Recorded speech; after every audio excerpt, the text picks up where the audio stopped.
they both belong. Join the conference, it's gonna be lit. Curipod fam, you don't wanna miss it. In this digital age, we've got them online. No need to travel, no waiting in line. From the comfort of home, our passion tastes like. Afraid we divide us, but our heart bars are right. Can't attend live, don't let it dismay. Plays on the way, just a click, no delay.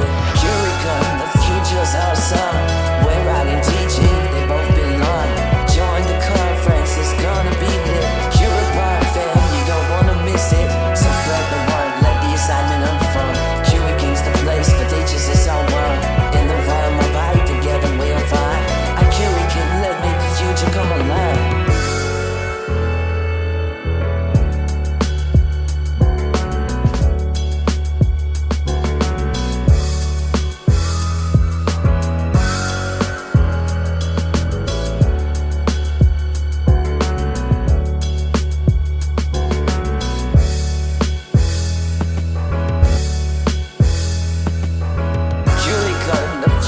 Our sound. We're riding GG, they both belong.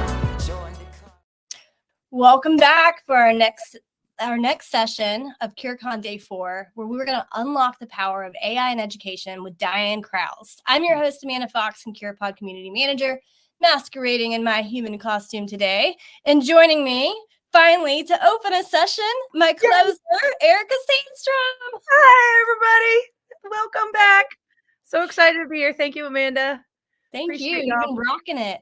Not possible without you with jumping back to back. So your presence and co-hosting skills are mucho appreciated. Wow, so, they're very much enjoyed by myself and my other Amanda. So I was here earlier when you couldn't come. I took care of it. So it's all set. you put on your orange hair? I did. It was great. I introduced myself. It was great because Amanda's a busy lady. There's a lot behind the scenes here. So I'm impressed by all you have pulled together. This has been incredible. And we have another incredible person coming up right now. Oh my gosh. We do. So Diane's about to delve into the art of differentiation using AI tools and resources and show us how these innovative tools can be harnessed to tailor learning materials, ensuring each learner engages at their optimal difficulty level.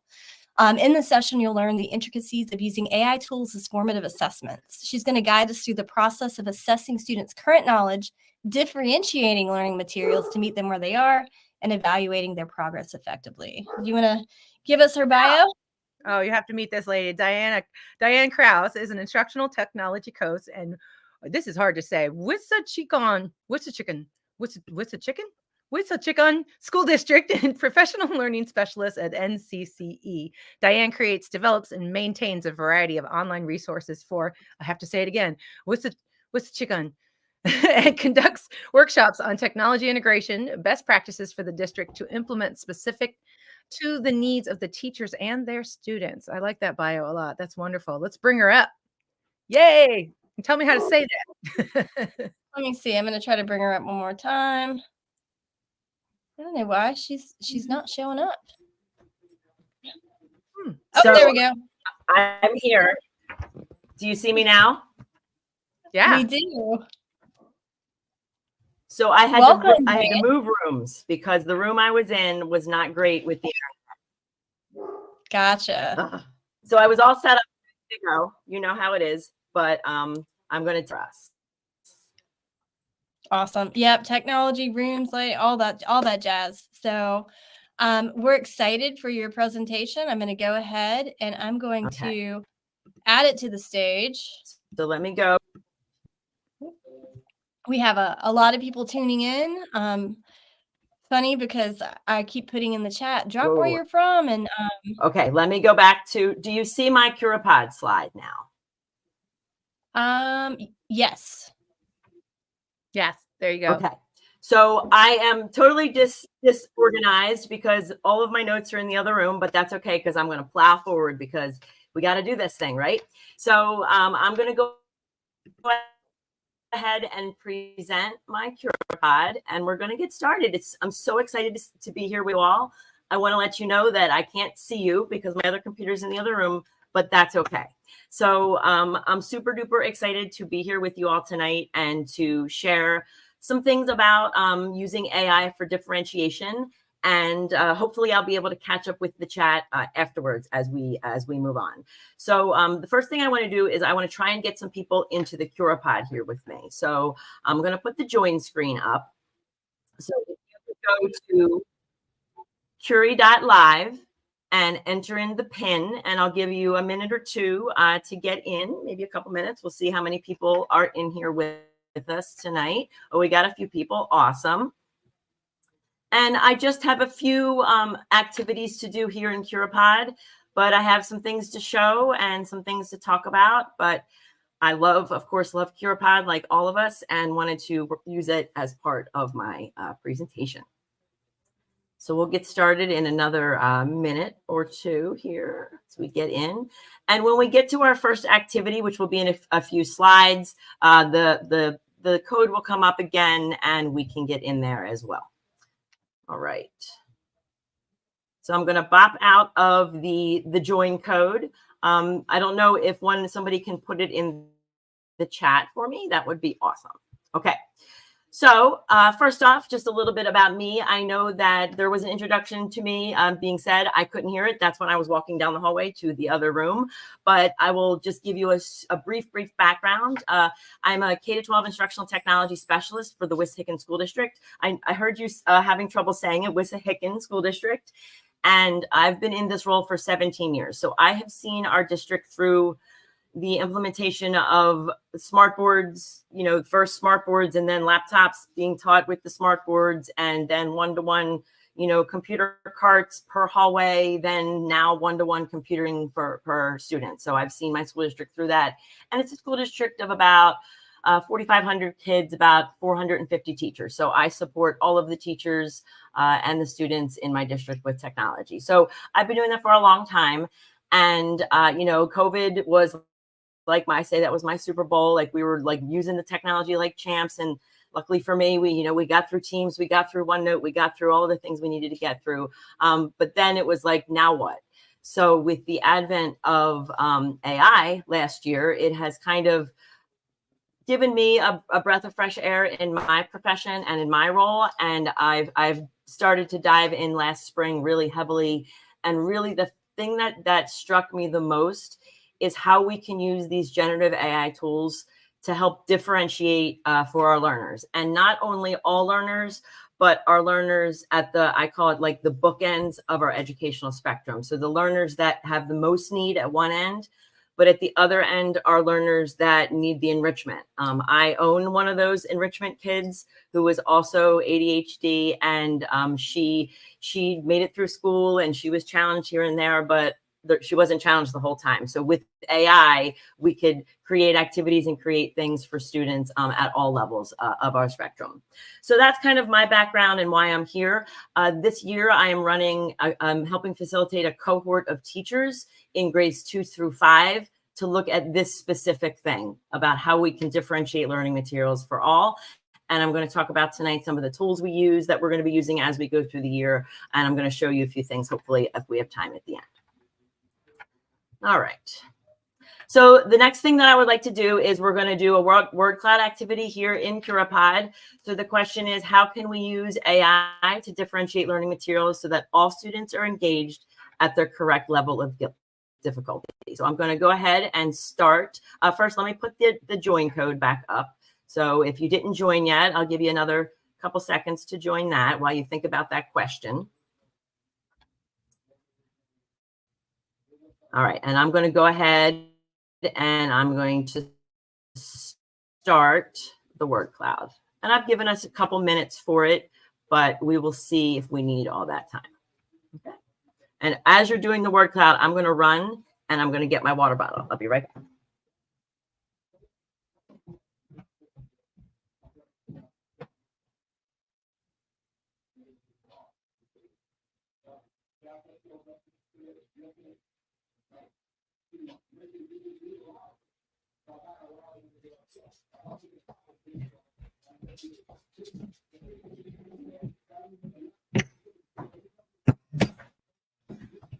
All right, I'm back.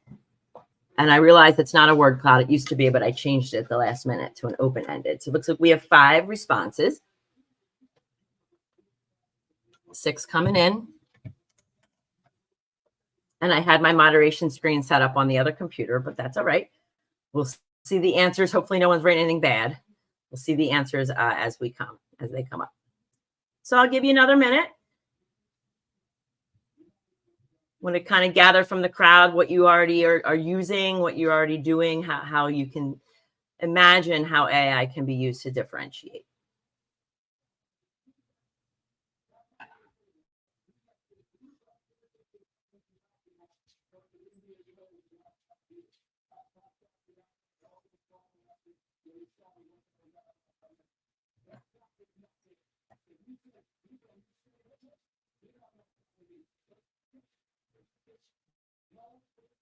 All right, about 20 more seconds.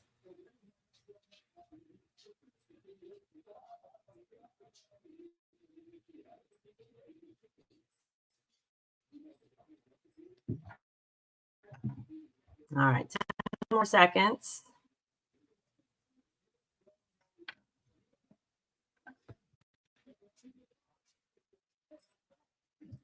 All right, let's see what we got here.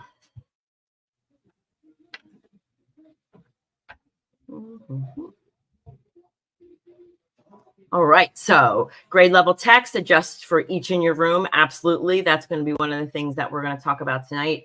Personalization, reading levels, text leveling tools save us time by adding in specific grades or specific phrases. Absolutely. Can help drill down, differentiate the content question. Grade level resources. So a lot of people are thinking about that leveling of the reading, and that's exactly where my brain is going as well. I love the thought of use different means of representation. I like how we can use AI to generate text, absolutely 100%, but it can generate images as well. It can generate video now. There are so many different things that can be done with this generative AI. I love that hyper personalization, absolutely 100%. And now I'm looking at the middle by creating subgroups, personalized learning and listening to students' needs so as to level their learning and scaffold them through the process, taking AI as our assistive tool. There you go. That is almost like the whole thesis there in a nutshell. And of course, the way that I look at teaching in the district, the way my district looks at it, we need to kind of assess first to see where the kids are, and then we create those subgroups, right? And then we can use AI and different tools that we have to differentiate the learning at those different subgroup levels at that correct level of difficulty. Awesome. All right, let's keep going. So, I forgot to tell you, I was so discombobulated in the beginning that I meant to tell you about this symbol on the bottom right of my screen. So that I wanted to tell you on each slide how much AI assisted me as I go through the presentation. So full disclosure, I put things in Curipod first to get started, and I started with the Curipod slide that it gave me. And this was actually one of the Curipod slides. And you can see that I did change it because that's what we do. We get what the generative AI gives us and we read it and we use, as I tell the teachers and the students, we use our smart human brains and we fix it to make it ours. So I did that. So, so most of what you said on the previous screen is here, but just looking at what Curipod gave us as well. So creating the personalized learning materials for sure. It can break down those complex topics into simple, more accessible forms. So that's another way of thinking about differentiation. We have to, chunk for our students. And sometimes when students look at this big, huge block of text, it's overwhelming. So we can have it break down for us and simplify it for us. And of course, like we said on the previous screen, it's that personalized learning experience for every student there. Awesome. Okay. So when I was working to get my cohort together, I had to come up with a goal statement. And this was the essential goal statement that I came up with. So it can help teachers, AI can help teachers differentiate learning materials to help engage their students at the correct level of difficulty, leading to more engagement and higher student achievement, of course. So that's the goal, right? The higher student achievement, but also the student engagement piece. If students aren't engaged, if they don't feel like they belong in the classroom, if they don't feel engaged in the classroom, they are not going to be high achievers. And AI is this new tool that we have, this key that we have to bring these learners along at their correct level.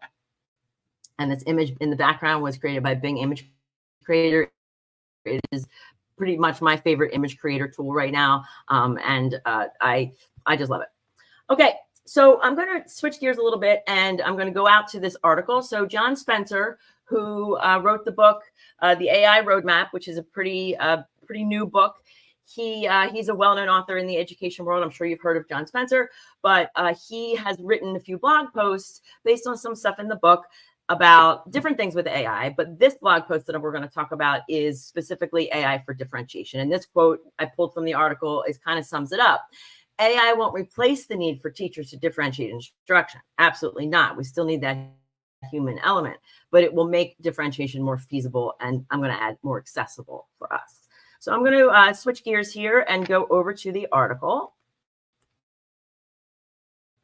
Okay, so the article is here, and I'm just going to breeze down through it because I want to kind of show you what's here, talk about it, and then talk about the bottom. So there's a podcast that goes along with all of John Spencer's posts, and of course, AI can be a game changer for scaffolds and supports. So he talks a little bit about reaching Vygotsky's zone of proximal development, which takes me like way back to my master's program in instructional technology.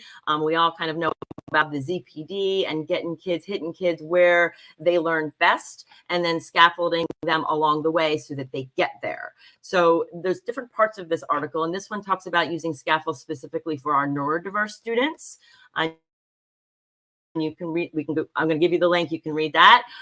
This one is for creating a language scaffold specifically for our ELD students. But also, I was a French teacher before my ed tech life. And it's also great for all kinds of language learning. But right now, my school district, and I'm in suburban Philadelphia. So in my school district this year, last year, we are seeing an influx of students that do not know English, like more so than ever. And we're not in the city. We're about 45 minutes outside the city. And this year, we're seeing a lot of students from Ukraine and from Russia that really do not know much English. So we are making use of all the tools we can to help our students in that situation learn, and using AI to translate is one of the things we're doing. Sorry about the dogs. That's why I was in another room. All right. So then it goes on to the leveled readers. So a lot of you mentioned the leveled readers and using the DI tools to level reading for our students. And John Spencer has an interesting take on this, and he has 3 different methods. So AI generated to human modified, right? AI makes it, human modifies it, or human generated to AI modified. So the human creates the content and the AI spiffs it up and puts it at different reading levels. And then, of course, a mashup of those two. And if you've been using AI, you kind of know how those things work. I think that, in my opinion, the first one, AI to human, is probably the more efficient way of doing it. But if you generate a lot of things and it's really not making the mark for you, then maybe you would need to move on to number 2. And then he gets into this whole situation about avoiding learned helplessness. And this is worth a read. You know, we teach kids to be helpless because we help too much. We don't empower them with the tools that they can use. And sometimes we don't have the tools yet, but enter AI, right? Empowering students to use AI for supports. So this is all about having students learn how to use AI to scaffold themselves. Now, I know that age limits and my life right now is terms of service, looking at, age limits, permission slips, thinking about how we can get students to use this legally in our school because of COPPA and SEPA and all those things. So I know that the Conmigo is a great approach to this. I know that our big tech companies are working on educational models for things like this. But when we can, teaching the students to be the owners of their learning. Like, we always say that clarity for learning and knowing what the learning intentions are. And if students can speak about that, then it's all the better for learning. So what if we could give them AI as a tool to help empower their learning? And then he gets into a little bit about using AI for UDL. And there you go, and get his free ebook. It is like hit to the core. And so that podcast is worth a listen, and also worth, maybe worth a time to check out the article there. Okay, so I'm going to head back to my Curipod, and we're going to move on. Whoops, too quick. We're going to move on, and we're going to talk about now some tools. And I'm almost done time, so we're going to be quick with this, but this one is a word cloud. So I'm going to ask you, what tools do you already know? What tools and resources are available to differentiate? So what AI tools are you using? All right, here we go.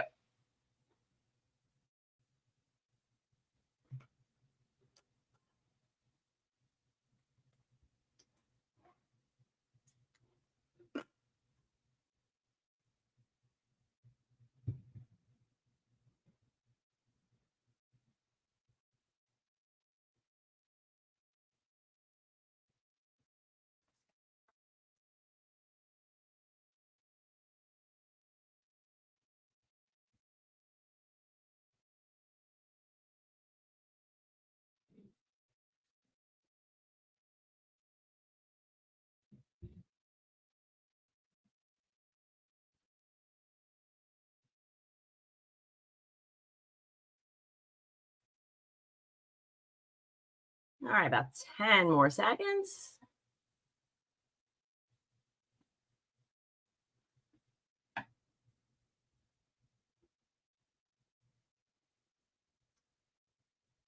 All right, let's see what we got here.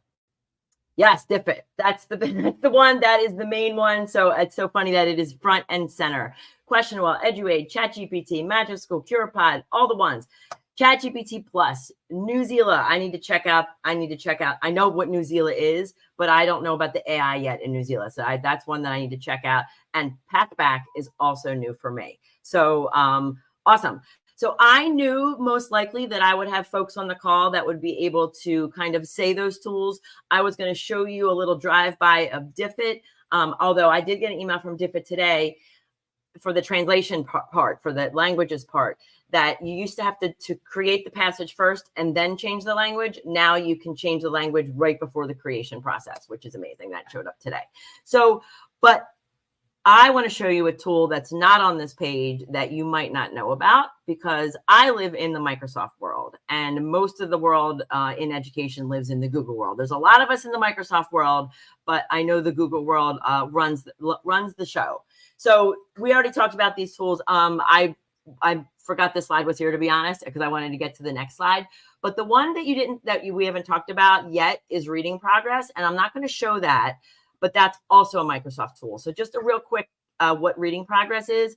Reading progress is built into Microsoft Teams, and you can load up a passage, or coming soon, you can generate a passage and you assign it to the students, and the students literally read the passage out loud. It records them video and audio, and then AI analyzes what they've done and ranks them on fluency. You know, were there any gaps in their word choice? Did they say a lot? Did they pronounce the words right? So like there's all these metrics that it grades them on, and then it brings up the reading coach where they can re-practice words they said wrong. So that's reading progress in Teams, which is amazing. And that's something we're using in my school district, and my AI cohort is going to start looking at the generation part of that. But the tool that I want to spend just a minute or two showing you is the Copilot in Edge. So the Edge browser, I know not everybody's fan favorite. I use Chrome most of the time, but the Edge browser, when Bing Chat came out, and just so you know, Bing Chat is ChatGPT 4, the plus version, for free. It creates images from DALL-E 3 for free. So I don't pay for ChatGPT and Copilot because in OpenAI, because I get the same exact technology here in Copilot and Edge. And you can now use Bing Chat in Chrome and other browsers, but what I'm going to show you is only available in the Edge browser. So I'm going to pop out of here, and I'm going to go to the Edge browser. I have two windows open. The first thing I want to show you is just like the splash page that came up today. This existed before, but it was called Bing Chat. Today, literally just today, is when it was started to be called Copilot. And that is Microsoft's word for its generative AI. That's its name. And it's going to be showing up inside of Word, inside of PowerPoint, inside of things. The enterprise version for businesses and whatnot, they already have it. They can already pay for it. It hasn't come to education yet. It's going to be a while. But Copilot, it exists. Like I can just go to Bing Chat and whatnot. But the power behind Copilot is the sidebar. So I can click right over here, and right here on the side, I can use Bing Chat, and I can reference the web page that I'm on. So any web page, all over, anywhere at all, you can bring up the sidebar and you can interact with it. So earlier tonight, I asked it to rewrite this article for a third grader, so a third grader could understand. And I went to Scientific American, just picked an article that was on the front page, because we want to use primary source materials. We want to use things that actually exist out there in the world when we teach, but sometimes we know it's not accessible for the grade level that we teach, or for some of the students in the grade level that we teach. So here is just a simple example of how we can just use this Bing Chat sidebar, and right here. And first it gave me more of a bulleted list. So then I asked it, can you keep it to a nonfiction, not a story? So it did, it rewrote it. And of course, then I could say, generate a page summary, create 5 multiple choice questions, rewrite it for a graduate student. So you get the idea. So you all understand already how we can use AI to differentiate. But this tool here in Bing is amazing. And just quickly, I want to show you that the actual generative stuff is here too. And this is a little bit like some of our tools like Magic School and Eduaid, where it kind of prompts you through it. What do you want to write? What kind of tone do you want? What format do you want? And it'll generate it for you. And then you can also get insights into the website you're on. So thinking about accessibility for research for our students. So any student can come here and when they're able, use this Bing chat, or us as teachers can use this to help our students learn instead of having to read the article like as it was. So thinking about bringing primary source material back to the forefront in a different way. All right. So those were things I wanted to show you in Bing chat. Let me get back to my slides. We're almost done. And I'm like almost right on time. So I know that I can't see you, and in a few minutes, I'm just going to stop sharing my screen so I can get back and see what's going on in the live stream. But my name is Dianne, as you know. My email address is here.